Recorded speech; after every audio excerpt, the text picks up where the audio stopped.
श्री शिवाय दोस्तों। एक नारियल मिट्टी में दबा देना गरीबी का होगा, अंत बढ़ने लगेगा। पैसा लोग अपने जीवन में शत्रुओं से बहुत ज्यादा परेशान रहते हैं, गरीबी से बहुत ज्यादा परेशान रहते हैं। आज बताए जाने वाले उपायों से गरीबी और शत्रुओं का अंत होगा। ऐसा समझ लीजिए कि शत्रु नए नए दांव पेंच आपके साथ खेलते हैं। अगर ऐसा आपके जीवन में हो रहा है कि आपका जीवन पहले तो बहुत अच्छा था, पहले आपके पास सब कुछ था और धीरे धीरे करके सब कुछ आपके हाथ से निकल रहा है, या फिर आपके घर में लड़ाई का झगड़ा क्लेश बहुत बढ़ गया है, घर में धन की समस्याएं बढ़ती जा रही हैं, कर्ज की समस्याएं बढ़ती जा रही हैं, या फिर आपके घर में दुर्घटनाएं बहुत हो रही हैं, कभी किसी को चोट लगना, कभी किसी को बड़ी बीमारी लगना, घर में अगर संकट आ रहे हैं, घर में अगर किसी ने कुछ किया कराया करा दिया है, तो एक नारियल मिट्टी में दबाकर आपको बहुत ही छोटा सा उपाय करना है और जीवन की बड़ी बड़ी समस्या का हल इस उपाय से आपको मिल जाएगा। ऐसा समझ लीजिए कि शत्रु चाहे कितने भी ताकतवर क्यों ना हो, कितना भी कुछ कर ले, कि आपके जीवन में उनको कुछ बेकार करना है, आपके जीवन को नष्ट करना है, आपके व्यापार को खराब करना है, आपके घर के सदस्यों को नुकसान पहुंचाना है। ऐसा समझ लीजिए कि उनकी सोच केवल वो सोचते रह जाएंगे कि आपको ऐसा करना है, वैसा करना है। कुछ भी अगर किया कराया है तुरंत कट जाएगा, तुरंत उपाय काम करेगा अगर ये उपाय आपने सही तरीके से कर लिया। लेकिन उसे पहले आपको बता दें कि जब भी आप उपाय देखते हैं, पहले आप उपाय को पूरी तरह से समझें कि उपाय करना कैसे है, और सही तरीके से अगर आप उपाय समझकर करते हैं, उपाय 100% काम करता है। और मन में ये आपको नहीं रखना है कि पता नहीं ये उपाय काम करेगा या नहीं करेगा, है ना। देखिए, जब भी हम अपने भगवान की आराधना करते हैं, उनकी पूजा अर्चना करते हैं, क्या उसमें हम शंका रखते हैं? पूर्ण निष्ठा के साथ, पूरी सच्ची श्रद्धा के हम प्रार्थना करते हैं, पूजा अर्चना करते हैं, है ना। हमने भगवान को भी कभी नहीं देखा है, लेकिन हम उन्हें महसूस करते हैं। हमें पता है कि वो हमें हमेशा आशीर्वाद दे रहे हैं। उसी तरह से जब भी आप उपाय करते हैं, आपको अपने मन में ऐसा सोचना है कि ये उपाय काम करेगा। देखिए, बहुत बार ऐसा होता है कि आप पहले ही सोच लेते हैं कि पता नहीं उपाय काम करेगा या नहीं, है ना। फिर वो उपाय जल्दी से सफल नहीं होते हैं। जब आप पूरी सच्ची श्रद्धा साथ उपाय करेंगे तो उपाय जरूर सफल होंगे। अब देखिए, सबसे पहले आपको बता दें कि जो नारियल होता है, नारियल साधारण नहीं होता है। अब उपाय में जो आपको नारियल लेना है, वो लेना कौन सा है? एक तो आता है पानी वाला नारियल है न, जिसे हम नारियल ही बोलते हैं, और एक होता है गोला, सूखा गोला, जिसे बहुत सारे लोग गोला बोलते हैं और बहुत सारे लोग इसे भी नारियल बोल देते हैं। तो आपको यहाँ पर सूखा वाला गोला लेना है, यानी सूखा नारियल लेना है, जिसके अंदर पानी नहीं होता है। यहाँ पर आपको पानी वाला नारियल नहीं लेना है, सूखा वाला गोला, सूखा नारियल आपको लेकर आना है। अब देखिए, जो उपाय आपको बताने वाले हैं, ये आपको करना किस दिन है। तो देखिए, ये उपाय आप किसी भी दिन कर सकते हैं। इसमें आपको दिन नहीं देखना है कि आप किस दिन करेंगे। सारे के सारे दिन में आप इस उपाय को किसी भी दिन कर सकते हैं। मंगलवार, गुरुवार, शुक्रवार, रविवार, किसी भी दिन आप ये उपाय कर। अब देखिए, करना किस समय है, तो सूरज ढलने से पहले पहले किसी भी समय आप इस उपाय को कर सकते हैं। सुबह का समय बहुत उत्तम है इस उपाय के लिए। इस उपाय को करने से आपके घर में अगर कोई ग्रह दोष है, क्योंकि घर में कभी कभी वास्तु दोष उत्पन्न हो जाता है, वो भी आपके घर से दूर होगा।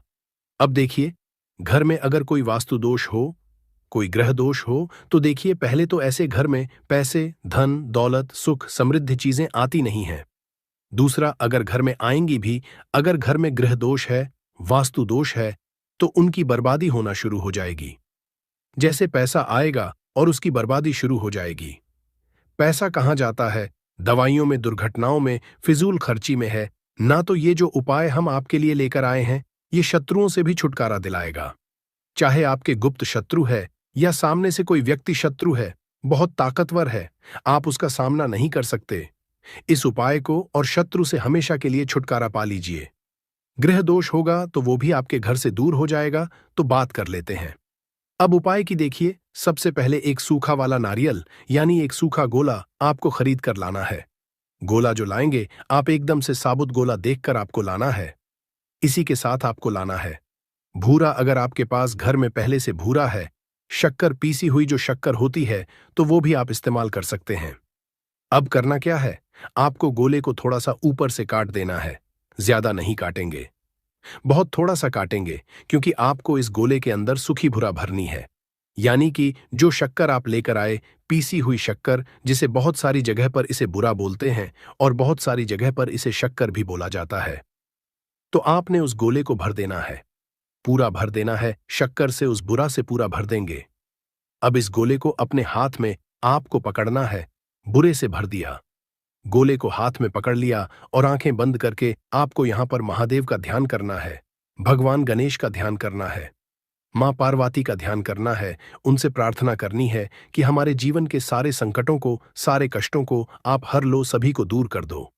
तो देखिए, भगवान काल भैरव जो है, ये शिव जी का ही स्वरूप है। और भगवान काल भैरव से जो शत्रु हैं, ये कांपते हैं। मतलब बड़े से बड़ा शत्रु भी कितना भी ताकतवर क्यों ना हो, आपका बाल विवाह का नहीं कर सकता। तो देखिए, इनका ध्यान करने के बाद, महाद्वीप से प्रार्थना करने के बाद कि मेरे शत्रुओं से मुझे बचाइए, मेरे जीवन से इन्हें बिल्कुल दूर कर दीजिए। मैं अपने शत्रुओं से बहुत परेशान हो चुका हूं और मुझे पता है साक्षात काल भी उसका कुछ नहीं बिगाड़ सकता। जिसके साथ आप होते हो, आपका आशीर्वाद होता है। इस तरह से प्रार्थना कर लेना और उस नारियल, उस सूखे गोले को जिसमें आपने भूरा भरी है, शक्कर भरी है, आपको कच्ची मिट्टी में जाकर दबा देना है। कहाँ दबाएंगे? आपके घर के आसपास, जहां भी आपको कोई पेड़ दिखे, ऐसा पेड़ जिसके नीचे कच्ची मिट्टी हो, वहां पर गड्ढा खोदिए। अपने साथ घर से ही कुछ लेकर जाइए, जिससे कि आप आसानी से वहां गड्ढा खोद सके। क्योंकि आपको ये गोला ऐसा नहीं है कि मिट्टी में ऊपर ही रख देना है। इसे मिट्टी के अंदर आपको दबाना है, और दबाना इस तरीके से है कि जो आपने भरी है गोले के अंदर, वो पार्ट, वो हिस्सा आपको ऊपर की तरफ रखना है, जिससे कि चींटियां वगैरह जो होती हैं, आसानी से इस भूरा को खा सकें। तो जब इस सूखे गोले को आप दबाएंगे, तो थोड़ा सा मिट्टी का ऊपर का भाग आप खुला हुआ छोड़ दें। पूरे गोले को नहीं ढकना है। वैसे पूरा गोला ढक देंगे, लेकिन इतना छोटा सा छेद खुला छोड़ दें कि आसानी से चींटियां उसके अंदर जा सकें और उस शक्कर को आसानी से, उस भूरा को खा सकें। जैसे जैसे उस शक्कर को, उस भूरा को चींटियां खाएंगे, ऐसा समझ लीजिए कि शत्रु जीवन से दूर होते चले जाएंगे। ग्रह दोष ठीक हो जाएगा, वास्तु दोष ठीक हो जाएगा, जीवन की सभी समस्याएं दूर हो जाएंगी, सारे कष्ट दूर हो जाएंगे। अगर ये उपाय आपने कर लिया, देखिए, जो महादेव हैं, इन्हें पशुपतिनाथ भी कहा जाता है, यानी पशुओं के नाथ। जीव जंतुओं से सबसे ज्यादा प्रेम करने वाले हमारे महादेव ही हैं। और जब आप इनके लिए कुछ करते हैं, ना तो महादेव आकर खड़े हो जाते हैं कि ये मेरा भक्त है, ये पशुओं से प्रेम करता है, इसका बाल भी बांका, मैं नहीं होने दूंगा। तो आप समझ सकते हैं कि महादेव की सीधी सीधी कृपा उस व्यक्ति को मिल जाती है जो सूखे नारियल के इस उपाय को कर लेता है। विश्वास नहीं है तो उपाय करके देखिए और देखिए मेरे महादेव कैसे आपकी रक्षा करते हैं। तो देखिए, अगर सच्ची श्रद्धा से महादेव की कोई पूजा अर्चना कर ले, उनके उपाय कर ले, तो ऐसा समझ उसे फिर कभी किसी से डरने की या जीवन में परेशान होने की जरूरत नहीं रहती है। जीवन के सारे संकटों को, सारे कष्टों को मेरे महादेव दूर कर देंगे। बस सच्ची श्रद्धा से इस उपाय को कर लेना। कितनी बार करना है? कम से कम 5 बार आपको ये उपाय करना है। एक बार में ये उपाय काम नहीं करेगा, 5 बार आपको ये उपाय करना है। 5 सूखे नारियल आपको मिट्टी में दबाने हैं। ये उपाय करिए और करिए, 5 बार फिर देखिए इसका रिजल्ट क्या मिलता है। तो देखिए, आज की वीडियो में जो उपाय आपके लिए लेकर आए हैं, ये बहुत कल्याणकारी उपाय है। शत्रुओं से तो छुटकारा दिलाएगा ही, आपके घर के गृह दोष को, वास्तु दोष को भी दूर करेगा, जिससे कि घर का क्लेश, घर की सभी समस्याएं इस उपाय से दूर हो जाएंगी। तो कुछ भी ऐसा जो आपको नहीं समझ आया हो, कुछ पूछना हो, वैसे तो उपाय बहुत ही सरलता, फिर भी अगर कुछ पूछना हो तो कमेंट सेक्शन में आप पूछ सकते। वीडियो को लाइक करके चैनल को जरूर सब्सक्राइब कर लें। जो लोग चैनल पर पहली बार आए हैं, साथ ही जयकारा लगाना बिल्कुल ना भूलें। कमेंट सेक्शन में आपको जय श्री राम या फिर हर हर महादेव लिखकर जाना है। वास्तु दोष लगे हैं, हम भयंकर परेशान हैं, हमारे घर में पैसे आते हैं परंतु टिकते नहीं हैं। तो ये अब जो कारण बता दीजिए, इसलिए मैं बोल रहा हूं कि इस वीडियो को फायदे के लिए शुरू से लेकर कि आखिरी तक जरूर देखना। आज मैं आप लोगों को ताले चाबी की संपूर्ण जानकारी बताऊंगा। चाबी में है मानव की किस्मत की राज, कैसे राज छुपा है, ये सारी जानकारी इस वीडियो में आप सभी दर्शकों को देखने को मिलेंगे। सर्वप्रथम मैं आप लोगों को चाबी की कुछ जानकारी बता दूं। चाबी हमारे घर के कौन से स्थान पर रखना चाहिए, चाबी कैसे रखना चाहिए, चाबी रखने का स्थान कहाँ है, ये आप जान लीजिए। सबसे पहले जानते हैं, चाबी के बारे में तो आपने देखा होगा, हर ताले तो तोड़ होती है चाबी। जी हाँ, हर ताले की जो तोड़ होती है वो चाबी होती है।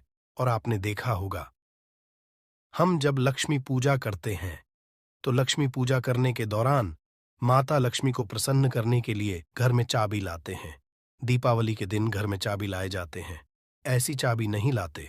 चाबी में कुछ ऐसे चमत्कारिक शक्तियां होती हैं, चाबी में कुछ ऐसे गुण होती है, कुछ चाबी में ऐसे शक्तियां पाई जाती है जिससे मानव की अध्यात्म उन्नति कर सकते हैं। आप सभी दर्शकों को बताना चाहूंगा, जब नए नवेली दुल्हन की प्राचीन समय में शादी हुआ करती थी और आज भी ग्रामीण इलाकों में नई दुल्हन की शादी होती है तो उन्हें चाबी का गुच्छा दिया जाता है। चाबी का गुच्छा क्यों दिया जाता है वो भी जान लीजिए। शास्त्रों में जो नई नवेली दुल्हन, इसे घर की लक्ष्मी समझा जाता है और धन की देवी लक्ष्मी को भी। जो नई नवेली दुल्हन को लक्ष्मी समझा जाता है और घर की देवी जो लक्ष्मी किसकी तरफ आकर्षित होती है, तो नई नवेली जो दुल्हन है इसकी तरफ ज्यादा आकर्षित होती है। और धन की रक्षा करने का किसे है? लक्ष्मी माता। और घर की लक्ष्मी कौन है? तो नई नवेली दुल्हन को इसलिए जो है चाबी के गुच्छे दिए जाते हैं। चाबी को कभी भी गलत दिशा में नहीं रखना चाहिए। चाबी को कैसा रखना चाहिए, चाबी रखने का स्थान कहाँ होना चाहिए, सारे जानकारी वीडियो में आप सभी दर्शकों को जानने को मिलेंगे। वीडियो में आगे बढ़ने से पहले सभी दर्शकों से गुजारिश करना चाहूंगा, अभी तक कमेंट बॉक्स में जय माता लक्ष्मी नहीं लिखी है तो लिख दीजिए, वीडियो को लाइक कर लीजिए और चैनल को सब्सक्राइब कर हमारे सपोर्ट जरूर करना। मैं हर दिन हर वीडियो हूं। प्राचीन चैनल एक यूट्यूब चैनल ही नहीं बल्कि एक आप सभी दर्शकों का परिवार है, जिसमें आप और सभी सदस्य, मैं स्वयं जुड़े हूं। सभी सदस्य जुड़े। इसलिए मैं चाहता हूं कि मेरे चैनल में जुड़े सभी सदस्यों को, मेरे चैनल में जुड़े सभी लोगों को समग्र ज्ञान की वो हर जानकारी हासिल हो, जिस जानकारी से वो स्वयं की भला कर सके, दूसरों की भला कर सके, स्वयं की कल्याण कर सके, स्वयं की अध्यात्म उन्नति कर सके। कोई भी परेशानी आप मुझे मेल करें ना आप मुझे कमेंट करके पूछें, मैं बिल्कुल आपकी करूंगा। और एक खास बात बताना, समग्र ज्ञान चैनल के कमाए गए अधिकतर जो पैसे हैं गरीब एवं असहाय लोगों की सेवा में समर्पित होते हैं। अब आइए जानते हैं, ताला चाबी के कुछ पैरों को अधिकतर लोग जो हैं क्या करते हैं, ताला चाबी को कहीं भी फेंक करके रख देते हैं। ऐसा नहीं करना चाहिए। ताले किसे कहा जाता है? तो जो ताला है ये राहु माने जाते हैं। आपने देखा होगा बंद किस्मत, जो हमारी किस्मत में ताले लगे हैं। बहुत से लोग बोलते हैं ताले मतलब राहु, जो ताले हैं राहु का प्रतीक समझा जाता है। और जो ताले की रक्षा कौन करता है? बाबा कौन है? कुंजी, हम बुद्ध बोल सकते हैं। ज्योतिष के अनुसार जो बुद्ध हैं ये कुंडली के तीसरे और छठे भाव का कारक समझा जाता है। तीसरे भाव जो पराक्रम का होता है और छठवां भाव शत्रु का होता है। इसलिए जो ताले हैं जो बुद्ध का प्रतीक मानते हैं, बुद्ध को बुद्ध को हम बुद्धि के देवता कह सकते हैं, बुद्ध को धन का देवता कह सकते हैं। बुधवार के दिन भगवान गणेश जी को भी समर्पित है। बुद्ध का स्वामी भगवान गणेश जी कहे गए हैं। तो आप लोग जितने भी हमें कमेंट करके जितने भी के ताला चाबी के बारे में प्रश्न पूछे, मैं उन्हीं का एक वीडियो बना करके बता रहा हूं। वीडियो को ध्यान से देखना, अगर वीडियो मिस कर दे तो फिर इसमें आपको नुकसान होने वाला है, क्योंकि कोई भी जो जानकारी होती है व्यर्थ नहीं होती है। अभी नहीं तो बाद में चल करके काम आते हैं। हम एक तरह के बोल सकते हैं यूट्यूबर हैं। हम आप लोगों को जानकारी रहे हैं। जानकारी देखना नहीं देखना ये आपके ऊपर निर्भर करता है। परंतु कोई भी आप वीडियो को मिस करते हैं तो वीडियो वो जो जानकारी होता है वीडियो के बाद में चल करके काम आते हैं, आपको बहुत ही बाद में नुकसान होते हैं। आइए इस वीडियो में जानते हैं कि घर के द्वार ताला लगाना चाहिए। आप में से अधिकतर लोग ऐसे हैं जो हमें कमेंट करके पूछते हैं, गुरुजी घर के मुख्य द्वार पर हमें लोहे या फिर तांबे या फिर चांदी का ताला लगाना चाहिए, तो आप अपने योग्यता घर के मुख्य द्वार पर जो है ताले लगा सकते हैं। परंतु धर्मशास्त्र में ऐसा समझा जाता है कि चांदी के जो ताले हैं, इसे लगाना बहुत ही शुभ समझा जाता है। और एक बात आप सभी दर्शक आज के इस वीडियो में जाने वाले, कभी भी आप घर के बाहर जाते हैं, आप उस घर में रहे या ना रहे, परंतु उस घर में आप जो है एक ताला जरूर लगा के रखें। आप घर में बाहर घूमने के लिए जा रहे हैं, घर के गेट पर ताला लगा दीजिए। वह ताला भले ही पूर्ण रूप से ना लगा हो, परंतु कहीं पे जो आप ताला को लगा करके रख दीजिए। जरूरी नहीं है कि आप जो है ताला लगाने वाले की चिगड़ी होती है उसमें लगा करके रखते हैं, उसमें मत लगाइए, परंतु एक ताला लगा करके रखें और उसकी चाबी अपने पास में रखें। धर्मशास्त्र में ऐसा समझा जाता है, जिस घर के मुख्य द्वार पर ताला लगा हुआ है, उस घर में कुल लक्ष्मी कभी प्रवेश नहीं करती, उस घर में दुख और दरिद्रता प्रवेश नहीं करती। इसलिए आप अपने घर के मुख्य द्वार पर आप रहते हो या ना रहते हो, परंतु एक छोटा सा ताला लगाकर जरूर रखें। और प्राचीन समय के लोग भी हमेशा ताला लगा करके रखते थे। जिस घर में ताला लगा होता है, उस घर में कभी भी गरीबी, फिर निर्धनता, परेशानी, दुख, तकलीफ एवं बीमारी कभी भी प्रवेश नहीं करते। आप इससे बचने के लिए छोटा सा मार्केट से ताला ले लीजिए और छोटे से ताले आप लगा करके उनकी चाबी अपने अपने हमेशा जो है पास में रखें। फिर मैं आप लोगों को बड़ों के बीच में बताऊंगा चाबी कहाँ रखना चाहिए, जिससे हमारे जो है अध्यात्म, क्या मैं किराए में रहती हूँ तो ताला सकती हूँ? ये फिर आप में से जो लड़के, बहुत से लोग पूछते हैं कि घर में मैं नहीं रहता हूँ, तो क्या घर के बाहर रहता हूँ, ताला लगा सकते हो? जी हाँ, बिल्कुल आप जो है ताला लगा करके रख सकते हैं। ताला छोटे से ताला रख लीजिए। आप जो है मेन दरवाजे पे मत लगाइए, परंतु मेन दरवाजे के अगल बगल किसी भी हिस्से में ताला लगाने की जगह हो, वहां पे लगा करके रखें। तो कुल लक्ष्मी जो है ताले को देख करके वापस हो जाती है, उस घर में प्रवेश नहीं करती। एक नया ताला और खोल देगा आपके बंद किस्मत के ताले। आइए जानते हैं किस तरह से। आपने लाल किताब के एक टोटके के बारे बहुत ही सुना होगा और यूट्यूब में काफी ये जानकारी बहुत से लोगों ने बता चुके हैं। जो ताले चाबी हैं, ये बंद किस्मत के ताले को खोलते हैं। तो आपको करना क्या है? सर्वप्रथम तो आपको एक छोटा सा नए ताले ले आना है और आपको खोल करके नहीं देखना है। अब इस नए ताले को आपको करना क्या है? किसी भी मंदिर में 4 बजे स्नान ध्यान करने के बाद सूर्योदय से पहले किसी भी मंदिर में जाना है, मंदिर के पट में छोड़ करके आ जाना है, मंदिर के छोड़ करके आ जाना है और इस ताले चाबी को आपको खोल करके नहीं देखना है। बस आपको मंदिर के पास में ताले और लगे जो ताले हैं चाबी, उसे छोड़ करके आ जाना है। धर्मशास्त्र में ऐसा कह गए हैं कि अगर मंदिर के पुजारी या कोई भी मानव वहां पे आकर के जो बंद ताले उसे खोलते हैं, तो ऐसा समझा जाता है जो मानव ये उपाय करके आए हुए रहते हैं, ऐसे मानव के बंद किस्मत के ताले खुल जाते हैं। और ये बहुत ही चमत्कारिक उपाय है। लाल किताब में लिखे गए चमत्कारिक उपाय हैं, इसको कभी भी विफल नहीं किया जा सकता। इस उपाय को कभी भी नहीं जा सकता। इसका परिणाम बहुत ही अच्छे मिलते हैं। आप में से अधिकतर लोग हमें कमेंट कर पूछते हैं कि गुरुजी, चाबी क्या हम अपने गले में धारण कर सकते हैं? जी हाँ, बिल्कुल ही धर्मशास्त्रों में ऐसा समझा जाता है। जिनकी अगर किस्मत पूरी तरीके से बंद हो चुकी है, कहने का मतलब है कि काफी मेहनत करें, काफी परिश्रम करें, परंतु इनके बाद भी उनकी किस्मत ऐसे हैं कि एक ही स्थान पर जाकर के स्थिर रह गए हैं, यानी कि ताले लग गए हैं। ताले किसे बोल सकते हैं? पहले भी बताए तो राहु रूपी कचरे अगर आपके जीवन में आ गए हैं, आपके अध्यात्म उन्नति नहीं हो पा रहे, तरक्की नहीं हो पा रहे हैं, आप अच्छे इंसान हैं, आप मेहनत कर, परंतु आपको सफलता मिलना चाहिए, वो सफलता आपको हासिल नहीं हो रही है, तो आप जो है चांदी की चाबी ले लीजिए और चांदी की चाबी शुक्रवार के दिन लेने के बाद इसे माता लक्ष्मी को समर्पित कर दीजिए। और माता लक्ष्मी की मैं आप लोगों को कई बार बीज मंत्र बता चुका हूं। ओम, ये बीज मंत्र है।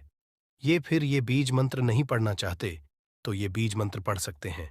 ये बीज मंत्र 8 बार चाबी को रख कर के पढ़ लेना, माता लक्ष्मी को भेंट कर देना और इस चाबी को आप जो अपने गले में के दिन लाल कलर की जो धागे उसमें जो है धारण करें, तो बहुत ही लाभ देखने को मिलते हैं। माता लक्ष्मी साक्षात आपके ऊपर अपनी कृपा बरसाएंगी, मेहरबानी बरसाएंगी। और आप देखना आपकी जो बंद किस्मत के ताले किस्मत में लग गए हैं वो खुल जाएंगे। आपके अध्यात्म उन्नति हो जाएंगे। और ये उपाय कोई भी कर सकते हैं। महिला भी चाहे तो महिला भी जो है अपने गले में धारण कर सकती है, परंतु चांदी की जो है चाबी धारण करें। अगर सोने की जो है चाबी धारण करते हैं फिर इसे उत्तम समझा जाता है। परंतु आप अपने अनुसार, आपके पास पैसे बहुत कम है, आप जो है धारण करने में असमर्थ है, तो आप जो है चांदी की जो है चाबी धारण कर सकते हैं। अगर आपके पास भी चांदी की चाबी धारण करने के पैसे नहीं हैं, तो तांबे की चाबी भी धारण कर सकते हैं। इसे भी बहुत ही उत्तम समझा जाता है। आप में से अधिकतर लोग ऐसे हैं जो कि हमें कमेंट कर कहते हैं कि गुरुजी आप हमें ये बताने का प्रयास करें कि जो ताले हैं इसे कौन सी जो है दिशा में लगाना चाहिए, तो आप इसे अपने घर के द्वार पे लगा दीजिए। कोई भी दिशा इसमें निर्धारित नहीं। आप में से फिर बहुत से लोग कमेंट करके पूछते हैं कि गुरुजी ताले लगाने के बाद इसे किस जगह इसकी चाबी को रखना चाहिए जो कि हमें उत्तम फल दें। और इसी को देख करके आप हमारे वीडियो में आए हैं। तो हमारे धर्मशास्त्रों में ऐसे कहे गए हैं जो उत्तर की दिशा है, ये देवताओं की होता आपने देखा होगा। प्रश्न है कि उत्तर छिपा होता है, तो जो उत्तर है ये प्रश्नों के उत्तर है, उसका सवाल एक तरह के होता है। इसी तरह जो उत्तर है देवताओं की दिशा माने गए हैं। तो अगर आप उत्तर दिशा में ध्यान से सुनिए, उत्तर दिशा में अगर जो है आपके जो घर के द्वार पे आपने जो ताला लगा करके रखे है उसकी चाबी उत्तर दिशा में रखते हैं, या फिर पश्चिम दिशा की ओर, पश्चिम दिशा की ओर मुंह करके रखते हैं, तो इसे काफी शुभ समझा जाता है। परंतु मैं आप लोगों बताना चाहूंगा, ये दोनों दिशा में ना रख करके आपने घर के द्वार पे या फिर घर के किसी भी हिस्से में ताला लगा करके रखे, उसकी चाबी लक्ष्मी जी की फोटो या मूर्ति के पास में रख दीजिए और माता लक्ष्मी से प्रार्थना करें कि माता हमने ताले लगा करके रखेंगे, अब चाबी आपको समर्पित कर रहे हैं, इस चाबी से आप हमारे घर में की बढ़ोतरी करें। माता आपकी बहन को लक्ष्मी को आने से रोक लें। जिस तरह से आप प्रार्थना करें, जो लोग चाहते हैं तो तुलसी के पौधे के पास में भी चाबी रखें। तुलसी को पौधा कह गए हैं। तुलसी के पास में कदापि जो नकारात्मक शक्ति जैसे कि राहु है या फिर जो कुल लक्ष्मी है, अलक्ष्मी है, दरिद्रता है, कभी भी घर में नहीं आती, तो तुलसी के पौधे के पास में या फिर तुलसी के नीचे में आप जो है चाबी रखना शुरू कर दीजिए। माता लक्ष्मी जी की जो है कभी भी आपके घर में अन्न धन की कभी कमी होगा चाबी में, परंतु एक काम जरूर करना, लक्ष्मी जी का लॉकेट जरूर लगा करके रखना। या जिन लोगों को शत्रुओं ने बहुत परेशान करके रखा है, हर समय शत्रु कुछ ना कुछ ऐसा करते रहते हैं कि आपके घर में धन की हो रही है, आपके घर में दुर्घटनाएं हो रही हैं, आपके जीवन में बड़े बड़े दुख और कष्ट आ रहे हैं और आप नहीं समझ पा रहे हैं। आपको नहीं पता है कि कैसे इन शत्रुओं से छुटकारा पाना है और कैसे इन्हें अपने जीवन से दूर करना है। तो शत्रुओं को परास्त करने का इससे उत्तम उपाय आपको नहीं मिलेगा। यह उपाय ऐसा है जो शत्रुओं को बिल्कुल से आपके जीवन से दूर करता है और आपके शत्रु पूरी तरह से शांत हो जाते हैं। फिर वो आपके जीवन में कितनी भी कोशिश कर लें कि आपके घर में कुछ करना, आपके जीवन में कुछ करना है, आपकी धन हानि करनी है, आपका व्यापार खराब करना है, कुछ भी नहीं कर पाते हैं जब आप कपूर का यह उपाय कर लेते हैं। अब बहुत सारे लोग हैं जिन्हें पता भी नहीं होता है कि उनके शत्रु उनकी पीठ पीछे क्या क्या कर रहे हैं। देखिए, एक तो सामने से जो व्यक्ति शत्रु होता है वो शत्रु शायद इतने खतरनाक नहीं होते हैं, लेकिन जो पीठ पीछे आपके शत्रु होते हैं, जो पीठ पीछे आपके बारे में बुरा सोचते हैं, चाहते हैं कि आपके घर में धन हानि हो, आपका काम चले, आप अपने जीवन में पीछे रहे, तो ऐसे शत्रु जो होते हैं ये सबसे ज्यादा खतरनाक होते हैं। मतलब इनसे बचकर रहने की आपको हमेशा जरूरत होती है। तो देखिए, यह जो शत्रु हैं ये हमेशा कुछ ना कुछ ऐसा करते रहते हैं, कुछ ना कुछ अपने दिमाग में ऐसा सोचते रहते हैं जिससे कि आपको नजर लगती है, आपके धन को नजर लगती है और घर में धन की बर्बादी होना फिर शुरू हो जाती है। और जिस घर में शत्रु परेशान करते हैं या शत्रु कुछ ना कुछ करते हैं, उस घर में आपको बीमारियां बहुत आसान मिल जाएंगी, उस घर में धन हानि बहुत आसानी से आपको देखने को मिलेगी। तो हमेशा आपको अपने शत्रुओं को दूर करने के लिए उपाय जरूर करना चाहिए। तो आज का समय ऐसा है जिस समय में आपको बहुत आसानी से किसी न किसी व्यक्ति के शत्रु मिल जाएंगे। जो व्यक्ति अपने जीवन में आगे बढ़ रहा होगा, पैसा कमा रहा होगा, सफलता जिसे मिल रही है, उसके एक नहीं हजार शत्रु बन जाते हैं, क्योंकि यह कलयुग है और आज के समय पर आपसे जलने वालों की संख्या बहुत अधिक होती है। इसीलिए आपको हमेशा अपने जो है उनसे बचकर रहने की जरूरत होती है। और कुछ ऐसे उपाय हैं जिन्हें आप कर लेते हैं तो ऐसा समझ लीजिए कि शत्रु कितने भी ताकतवर क्यों ना हो, आपका कुछ नहीं बिगाड़ पाते हैं। तो शत्रु कितना भी ताकतवर क्यों ना हो, उसका पसीना छूट जाएगा, शत्रु पूरी तरह शांत होगा। जब कपूर का यह उपाय आप करेंगे, सही तरीके से देखिए। कपूर वैसे भी बहुत चमत्कारी है, आपके घर में सकारात्मक ऊर्जा को बढ़ाता है। भूत प्रेत, नेगेटिव एनर्जी, इन सारी चीजों को आपके घर से दूर करता है। और जिस घर में जलाया जाता है वहां पर हमेशा धन की वर्षा होती है, वहां पर हमेशा धन की देवी मां लक्ष्मी वास करती है। तो कपूर के उपाय आपको नजर दोष से भी बचाएंगे, आपके शत्रुओं को शांत करेंगे, शत्रुओं से मुक्ति दिलाएंगे और 1000 शत्रु भी आपका बाल भी बांका नहीं कर सकते जब आप कपूर का यह छोटा सा उपाय कर लेते हैं। अब देखिए, अगर आप भी अपने जीवन में लगातार धन को पैसे को लेकर परेशान हैं, आपके धन के सारे रास्ते जीवन में बंद होते जा रहे हैं, घर में कहीं से भी पैसा नहीं आ रहा है और जो पैसा है वह आपका दवाइयों में जा रहा है, दुर्घटनाओं में जा रहा है, या धन की कमी इतनी ज्यादा आपके घर में आ गई है कि कर्जा तक आपको लोगों से उधार लेना पड़ रहा है, तो बिल्कुल से आप कपूर का यह उपाय करें, क्योंकि यह एक ऐसा चमत्कारी उपाय है जो रातों रात आपके जीवन के सारे कष्टों को, सारे दुखों को दूर कर देगा। तो छोटा सा कपूर आपके भाग्य में वृद्धि करेगा, शत्रुओं से छुटकारा दिलाएगा और धन हानि भी आपके घर में पूरी तरह से रुक जाएगी। मतलब कभी भी पैसे को लेकर आप परेशान नहीं रहेंगे। जो लोग अपने घर की बुरी शक्तियों से परेशान हैं, क्योंकि बहुत सारे लोग ऐसे होते हैं जिनके घर में कहीं ना कहीं बुरी शक्तियां, नेगेटिव एनर्जी, नजर दोष जैसी चीजें बहुत ज्यादा होती हैं, जिसकी वजह से उनके घर के सदस्य बीमार रहते हैं या उनके घर में दुर्घटनाएं बहुत होती हैं, घर में क्लेश बहुत होता है और धन की हानि भी घर में होती रहती है। तो कपूर अपने घर में, जलाइन कपूर जो है ये बहुत सकारात्मक ऊर्जा लिए होता है, इसके अंदर बहुत ज्यादा सकारात्मक ऊर्जा होती है और बुरी शक्तियों को तुरंत आपके घर से निकाल देता है। तो वीडियो में आगे बड़े उपाय की बात करें उससे पहले जो लोग बालाजी महाराज के सच्चे भक्त हैं वह सबसे पहले तो वीडियो को लाइक करके चैनल को सब्सक्राइब कर लें, क्योंकि उन्हीं की कृपा से यह वीडियो आप तक पहुंची है। दूसरी चीज की कमेंट सेक्शन में जयकारा जरूर लगा दें, पूरी सच्ची श्रद्धा से जय बालाजी महाराज लिख दें, जिससे बालाजी महाराज जल्दी से जल्दी आपकी मनोकामना को पूरा कर दें और आपके सारे कष्टों को हर लें। तो चलिए अब बात कर लेते हैं उपाय कैसे कपूर आपको शत्रुओं से छुटकारा दिलाएगा। और कपूर जब आप अपने घर में जलाते हैं तो एक सुरक्षा कवच आपके घर में बना रहता है, जिसके बाद कोई भी बुरी शक्ति न तो घर में घुस पाती है और अगर घर में होती भी है तो घर से तुरंत बाहर निकलती है। दूसरी चीज, नजर अगर किसी को लगी है तो वह नजर दूर हो जाती है और कभी किसी को नजर लगती नहीं है। जब आप कपूर अपने घर में जलाते हैं तो छोटा सा दिखने वाला कपूर आपके जीवन के बड़े बड़े कष्टों को, बड़े बड़े दुखों को दूर कर देता है। शत्रुओं की संख्या चाहे कितनी भी हो, चाहे एक शत्रु है, 1000 शत्रु है, वो भी आपसे दूर हो जाते हैं। आपको उन सारे शत्रुओं से छुटकारा दिलाता है ये छोटा सा कपूर। इसी के साथ जो लोग चाहते हैं कि मां लक्ष्मी की कृपा घर पर बरसती रहे, हमेशा घर में पैसा धन आता रहे, बैंक बैलेंस बढ़ता रहे, तिजोरी धन से भरी रहे, वो लोग कपूर जरूर अपने घर में जलाएं।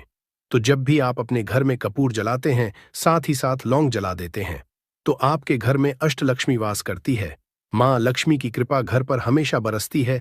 जो लोग अपने घर में लौंग और कपूर जलाते हैं, इसका धुआं अपने घर में करते हैं, तो लौंग और कपूर जलाने का एक फायदा और है कि जब भी आप लौंग और कपूर अपने घर में जलाते हैं, यह धन को खींचने का काम करता है और सारी जितनी भी नेगेटिव एनर्जी है, बुरी शक्तियां होती है, इन्हें आपके घर से तुरंत दूर करता है। अब देखिए, मंगलवार का जो दिन है यह दिन समर्पित होता है श्री हनुमान जी को, मतलब संकट मोचन हनुमान जी ही है जो आपके जीवन के सारे संकटों को दूर, आपके शत्रुओं से भी आपको छुटकारा दिलाएंगे, कर्ज से भी आपको मुक्ति दिलाएंगे और आपके जितनी भी धन से जुड़ी समस्याएं हैं उन्हें भी आपके जीवन से दूर करेंगे संकट मोचन हनुमान जी। तो जो कपूर का उपाय आपको घर पर करना है वह मंगलवार के दिन करना है। तो बात कर लेते हैं उपाय को करना किस तरह से है, कितनी चीजें आपको लेनी है। तो सबसे पहले तो 3 कपूर लेने हैं, साथ ही साथ आपको लेनी है 5 साबुत लौंग, लौंग एकदम से साबुत लेनी है, टूटी हुई ना हो, खंडित ना हो। अब मंगलवार आपको यह दोनों चीजें लेकर घर के मंदिर में आपको बैठ जाना है। उपाय मंगलवार का है और शाम के समय करना है और अपने घर पर करना है। अब बैठने के बाद सबसे पहले एक देसी घी का दीपक जलाकर रख देंगे या चमेली के तेल का दीपक आप जलाकर रख सकते हैं। इसके बाद आपको हनुमान चालीसा का पाठ करना है। अगर हनुमान चालीसा का पाठ नहीं कर पा रहे हैं तो जय श्री राम, जय सीताराम, जय श्री राम, जय सीताराम कम से कम आपको 108 बार बोलना है।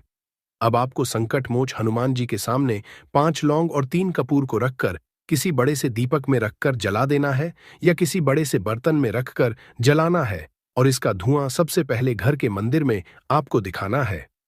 फिर पूरे घर में इसका धुआं आपको दिखाना है। जितने भी कमरे हैं, जितने भी रूम्स हैं, सभी जगह पर यह धुआं फैलाना है और संकट मोचन हनुमान जी का ध्यान करते जाना है। अब जब आप पूरे घर में घूम लेंगे तब आपको जो कपूर की थाली है या मिट्टी का दीपक है, जो भी आपने लिया है, अपने घर के मंदिर में आपको लाकर रख देना है। अब हाथ जोड़कर सच्ची श्रद्धा से, पूर्ण निष्ठा से संकट मोचन हनुमान जी से प्रार्थना करनी है कि यह व्यक्ति मेरा शत्रु है, इस शत्रु से मेरी रक्षा करना और हमेशा अपनी कृपा मुझे देते रहना। तो देखिए, चाहे तो आपके शत्रु के बारे में आपको पता है, तब भी नहीं पता है, तब भी तो आपको ऐसे बोलना है कि मेरे जितने भी शत्रु हैं, सभी से मुझे छुटकारा दिला दीजिए और अपना आशीर्वाद हमेशा मुझ पर बनाए रखना। कभी मेरे घर में कोई संकट ना आए, मेरे कोई विपत्ति ना आए, इतनी कृपा आप कर देना। बस इस तरह से आपको प्रार्थना करनी है संकट मोचन हनुमान जी से। और इसके बाद लौंग और कपूर जब पूरी तरह जल जाएगा, कपूर तो जल जाएगा, लौंग की जो राख होगी उसे जल में मिलाकर यानी पानी में मिलाकर अपने घर के मुख्य द्वार पर आपको डाल देना है। दोनों तरफ बाहर की तरफ डालेंगे, ठीक है। मुख्य द्वार पर उसे छिड़क देंगे। जितना भी वो राख होगी थोड़े से जल में मिलाना है। ज्यादा जल ज्यादा पानी यहां पर आपको नहीं लेना है। तो जल में किस समय डालेंगे? सुबह के अगले दिन। यह उपाय तो आप मंगलवार के दिन करेंगे। और छिड़काव कब करना है? आपको बुधवार की सुबह को, ठीक है। ये चीज आपको ध्यान रखनी है। तो इस उपाय को करने से 1000 शत्रु भी है वो भी शांत हो जाएंगे, उनसे छुटकारा मिल जाएगा, शत्रु से मुक्ति मिल जाएगी। और आपके शत्रु कितनी भी प्रयास कर लें, कितनी भी कोशिश कर लें, आपका कुछ नहीं बिगाड़ पाएंगे। और ऐसा समझ लीजिए, नजर दोष भी आपके घर से तुरंत दूर होती है जब आप इस उपाय को करते हैं। सबसे बड़ी बात, जब भी आप संकट मोचन हनुमान का कोई भी उपाय करेंगे ना, वह आपके घर पर कभी कोई संकट, कोई विपत्ति, कुछ ऐसी चीजें आपके घर पर नहीं आने देते हैं, क्योंकि कलयुग के देवता हैं हनुमान जी। और जब भी आप अपने जीवन में बहुत हार चुके हों, आपको ऐसा लगे कि आज मेरा साथ देने वाला कोई नहीं है, पूरी सच्ची श्रद्धा से आप संकट मोचन हनुमान जी का पूजन करें और फिर देखें कि कैसे आपके जीवन के बड़े से बड़े दुहक भी दूर होते हैं। तो बालाजी महाराज की कृपा हमें हमेशा मिलती रहेगी। आप अपने घर में मंगलवार के दिन यह लौंग कपूर वाला उपाय, साथ ही साथ अगर आप संकट मोचन हनुमान जी को एक लाल रंग का फूल अर्पित करते हैं, मतलब लाल फूल उनको चढ़ा देते हैं, तो वह बहुत जल्दी आपकी मनोकामना को पूरा कर देते हैं। तो फूल उन्हें जरूर से आप मंगलवार के दिन एक फूल उनको जरूर चढ़ाएं। तो भक्तों, आइए वीडियो के अंत में कपूर से जुड़ी कुछ विशेष छोटी छोटी मगर चमत्कारी सरल उपाय जान लेते हैं, जिसे अपनाकर हम अपने जीवन से शत्रुओं से छुटकारा पा सकते हैं। जैसे पहला सरल उपाय है रोजाना कपूर जलाना। कपूर एक साधारण लेकिन असली उपाय है। रोजाना सुबह और शाम अपने घर में कपूर जलाए। इसे जलाते समय आप ओम नमः शिवाय या ओम हनुमते नमः मंत्र का जाप करें। यह उपाय नकारात्मक शक्तियों को दूर भगाने और शत्रु के असर को समाप्त करने में मदद करता है। दूसरा सरल उपाय है कपूर और लौंग का उपाय। एक पीतल की कटोरी ले और उसमें 2 कपूर के टुकड़े और 3 लौंग डालें। फिर इसे जलाकर हनुमान जी के समक्ष रखें और एयूएम हनुमते नमः मंत्र का 100 बार जाप करें। इस उपाय को मंगलवार और शनिवार को करें। यह उपाय शत्रु द्वारा भेजी गई किसी भी तांत्रिक क्रिया या बुरी नजर को समाप्त करता है। तीसरा सरल उपाय है कपूर और काले तिल का प्रयोग कैसे करना है। सबसे पहले एक मिट्टी के दीपक में कपूर और काले तिल डालकर उसे जलाएं। फिर इसे अपने घर के मुख्य द्वार पर रखें और ओम फली काली कल्याण मंत्र का जाप करें। यह उपाय शत्रुओं के बुरे इरादों को निष्क्रिय कर देता है और आपको सुरक्षा प्रदान करता है। चौथा सरल उपाय है कपूर और फिटकरी का उपाय कैसे करना है। तो सबसे पहले कपूर और फिटकरी को बराबर मात्रा में मिलाकर घर के चारों कोनों में रखें और इसे सप्ताह में एक बार बदले। यह उपाय आपके घर से शत्रुओं द्वारा उत्पन्न नकारात्मक ऊर्जा को दूर करता है। पांचवा सरल उपाय है, रात्रि में कपूर का प्रयोग कैसे करें। सबसे पहले रात को सोने से पहले अपने घर के मंदिर में कपूर जलाएं। साथ ही इस मंत्र का जाप करें। यह मंत्र और कपूर संयोजन शत्रु को शांत करता है और उनकी बुरी सोच को समाप्त करता है। अगला विशेष तांत्रिक सरल उपाय है, हनुमान जी के सामने कपूर जलाना कैसे करना है। सबसे पहले किसी भी मंगलवार और शनिवार को हनुमान जी के समक्ष कपूर जलाए। फिर एयुएम हनुमते रुद्रात्मक स्वाहा इस मंत्र का 11 बार जाप करें। यह उपाय शत्रुओं के मानसिक और शारीरिक असर को कमजोर करता है। अगला सरल उपाय है, कपूर और लाल धागे का उपयोग कैसे करें। सबसे पहले एक लाल रंग का लें और उसमें कपूर के टुकड़े रखें। फिर इसे अपने दाहिने हाथ से घुमाकर शत्रु का नाम लेते हुए किसी बहते जल में प्रवाहित कर दें। यह उपाय शत्रु की ऊर्जा को समाप्त करता है और आपको सुरक्षित रखता है। अगला सरल उपाय है, कपूर का ताबीज। बनाना कैसे बनाना है। सबसे पहले एक कपूर को पीसकर एक चुटकी काले तिल और चांदी की छोटी शीशी में भरें। फिर जेड इसे लाल धागे में बांधकर अपने गले या दाहिने हाथ में पहने। यह ताबीज आपको हर तरह की नकारात्मकता और शत्रु बाधाओं से है। अगला सरल उपाय है, कपूर और नींबू का उपाय कैसे करना है। सबसे पहले एक नींबू को 4 हिस्सों में काटें और उसमें कपूर के छोटे टुकड़े डालें। फिर आप इसे अपने शत्रु का नाम लेते हुए किसी सुनसान जगह पर रख दें। यह उपाय शत्रु की नकारात्मकता को रोकने और उनकी बुरी सोच को निष्क्रिय करने में मदद करता है। भक्तों, आइए कपूर जलाने के चमत्कारिक आध्यात्मिक और वैज्ञानिक लाभ जिसे जान लेते हैं। जैसे कपूर वातावरण को शुद्ध करता है और सकारात्मक ऊर्जा फैलाता है। कपूर शत्रुओं की बुरी नजर और तंत्र मंत्र से सुरक्षा प्रदान करता है। कपूर मानसिक शांति और आध्यात्मिक शक्ति को बढ़ावा देता है। कपूर शत्रु के नकारात्मक असर को कम करता है और आपको आत्मविश्वास प्रदान करता है। भक्तों, शत्रु मुक्ति के लिए कपूर के उपायों के साथ मंत्र जाप करना अनिवार्य है। जो आगे के वीडियो में हम कुछ महत्वपूर्ण मंत्र आपको बता रहे हैं। आप चाहे तो इसे किसी कॉपी में नोट करके रख लें। पहला है हनुमान मंत्र। यह शत्रुओं के नकारात्मक असर को समाप्त करने में मदद करता है। दूसरा है दुर्गा मंत्र। ओम इस मंत्र का जाप करने से दुर्गा माता की कृपा हासिल होती है और शत्रु शांत हो जाते हैं। तीसरा है शिव मंत्र। ओम सुगंधि। यह मंत्र शत्रुओं से मुक्ति दिलाने और आपके जीवन में शांति लाने में सहायक होता है। भक्तों, इन सभी उपायों को करते समय कुछ सावधानियां और सलाह है जिसे जानना बहुत ही आवश्यक है। जैसे कपूर के उपाय लेते समय पूरी निष्ठा और विश्वास रखें। अगला सावधानी है, पूजा स्थान को साफ सुथरा रखें और सकारात्मक सोच बनाए रखें। अगला सावधानी है, उपाय करने से पहले स्नान करके शुद्ध हो जाए। अगला सावधानी है, कोई भी उपाय करने के दौरान शत्रु का नाम बार बार मन में लें, लेकिन इसे दूसरों के सामने न बोलें।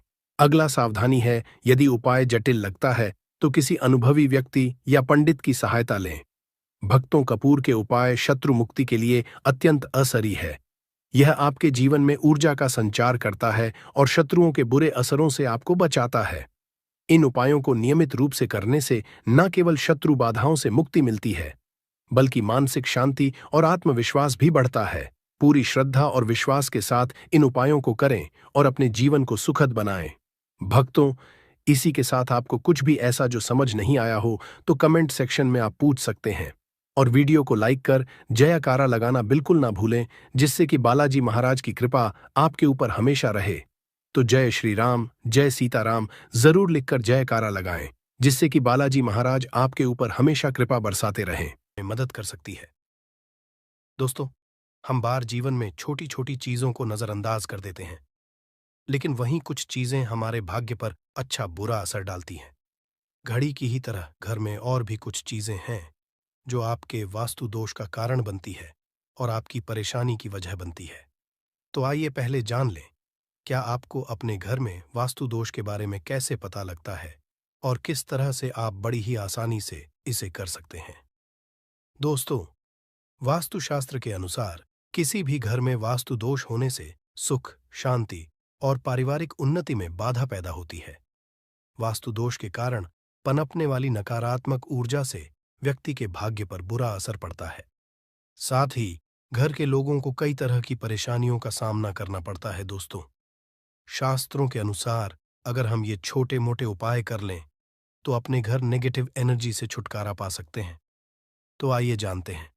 लेकिन उससे पहले दोस्त आपसे रिक्वेस्ट है कि वीडियो को लाइक करें, अपने दोस्तों के साथ शेयर करें, और अगर आपने अभी तक चैनल को सब्सक्राइब नहीं किया तो सब्सक्राइब करके बेल आइकॉन जरूर प्रेस कर लें दोस्तों। नंबर 1, जीवन में तरक्की पाने के लिए रोज पहली रोटी गाय को दें, पीपल को जल चढ़ाएं और चींटियों को मिला आटा दे। तांबे के लोटे में जल लाल चंदन मिलाकर रात को अपने सर के पास रखकर सो जाए। सुबह उस जल को तुलसी को चढ़ा दें। ऐसा करने से आपकी परेशानियां धीरे धीरे दूर हो जाएंगी। नंबर 2, वास्तु के मुताबिक अगर आपके घर में तिजोरी है और आप उसके सामने शीशा लगा दें तो इससे धन में बरकत होती है। व्यापारी लोग अपने कैश बॉक्स के सामने शीशा लगाएं, इससे आपके ग्राहक बढ़ेंगे दोस्तों।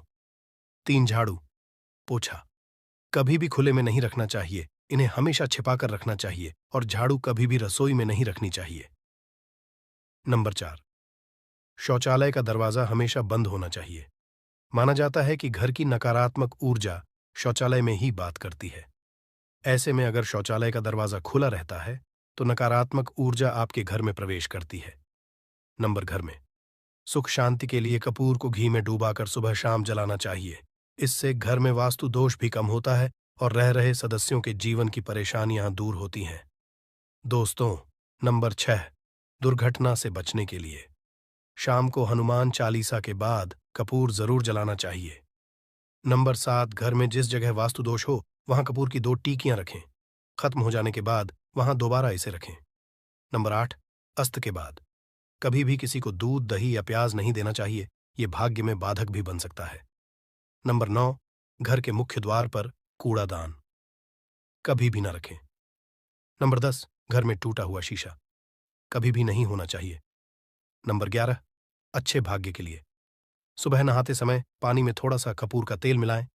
शनिवार को चमेली का तेल भी मिला सकते हैं। नंबर 12, लक्ष्मी की कृपा पाने के लिए रोज रात को रसोई अच्छी तरह से साफ करके चांदी की कटोरी में कपूर और लौंग जलाएं। यह प्रक्रिया रोज की जाए तो घर में बरकत बनी रहती है और मां लक्ष्मी जल्द ही ऐसे घर से आकर्षित होती है। ऐसे घरों से नकारात्मकता हमेशा दूर रहती है। दोस्तों, नंबर 13, घर के सोने वाले कमरे में पौधे नहीं लगाने चाहिए, इससे आपके ऊपर नकारात्मक असर हावी हो सकता है। नंबर 14, घर में पौधे लगाते समय पानी में सेंधा नमक डालें। सादे नमक का भी आप उपयोग कर सकते हैं, लेकिन दोस्तों ज्यादा फलदायी होता है। आपको शुभ फल जल्द ही हासिल होंगे। दोस्तों, घड़ी की सही दिशा आपके जीवन को भी सही रास्ता दिखाने में मदद कर सकती है। इसके अलावा कैलेंडर को किस जगह लगाना चाहिए और किस जगह पर नहीं, ये भी हम जानेंगे। सबसे पहली बात जिसकी हम बात करेंगे वो है दोस्तों घड़ी का आकार, यानी घड़ी की शेख। दोस्तों, शास्त्र के अनुसार गोलाकार की घड़ी या अंडाकार घड़ी सबसे उत्तम मानी जाती है, पर आजकल देखा जा रहा है कि बाजार में कई तरह की घड़ियां मौजूद हैं जिसमें घर के सदस्य या भगवान की तस्वीरें और फोटो भी लगी होती है। लेकिन दोस्तों, आपको बता दें कि घड़ी के साथ तस्वीरें लगाना बिल्कुल भी सही नहीं है। इससे आपके घर के सदस्यों के जीवन पर समय का असर देखने को मिल सकता है। और की तस्वीर घड़ी में बिल्कुल भी नहीं लगानी चाहिए, क्योंकि भगवान की तस्वीर को रोज धूप, दीप, अगरबत्ती और पूजन की आवश्यकता होती है, और घड़ी तो कई महीनों तक धूल में पड़ी रहती है। इससे भगवान का अपमान होता है और यह शुभ नहीं माना जाता। हो सके तो घड़ी का आकार गोल और अंडाकार ही पसंद है। घड़ी का गोल या अंडाकार बोना हमारी पृथ्वी के आकार को दर्शाता है, जो को और घड़ी में नुकीले कौन होते हैं, और वास्तु के अनुसार नुकीली चीजें नकारात्मक ऊर्जा का संचार करती हैं। दोस्तों, अगली बार जिसका आपको ख्याल रखना है वो ये है कि घड़ी को स्वच्छ रखें, साफ सफाई का ध्यान रखें, धुलना जमा होने दें, और कहीं से भी घड़ी टूटी फूटी नहीं होनी चाहिए। दोस्तों, जैसा कि हम सभी चाहते हैं कि हमारे जीवन में सब अच्छा और बेहतर होता रहे, तो उसके लिए हम खुद को संवारे रखते हैं, नए कपड़े और नए आभूषण पहनते हैं, उसी तरह अपने घर की घड़ी को स्वच्छ और नए जैसा ही रखना चाहिए। ये कहीं से भी टूटी फूटी नहीं होनी चाहिए। समय समय पर घड़ी पर छड़ी धूल और जालों को साफ करते रहें, जिससे आपका भाग्य भी धुंधला नहीं पड़ेगा। दोस्तों, कई घरों में आदत होती है कि पुरानी गाड़ी को बनवा कर ही चलाते रहते हैं। एक जगह नई घड़ी आई तो पुरानी किसी और जगह लगा देते हैं। कृपया ध्यान रखें, घर में पुरानी या फिर टूटी हुई या धूल चढ़ी हुई और बंद गाड़ी तो बिल्कुल भी ना रखें। क्यों? इससे घर में नकारात्मकता और दरिद्रता का वास होने लगता है। बंद पड़ी घड़ी को घर में रखने से व्यक्ति के जीवन में नए अवसर नहीं आते और वो अपने कार्य में सफलता हासिल नहीं कर पाता। अगली बार जिसका आपको ध्यान रखना है वो है घड़ी की सही दिशा। घड़ी को कभी भी दक्षिण दिशा में नहीं लगाना चाहिए। दक्षिण दिशा यमलोक की दिशा मानी जाती है। काल का अंतिम चक्र यहीं से शुरू होता है। इसीलिए वास्तुशास्त्र में इस दिशा को घड़ी के लिए अशुभ माना गया है।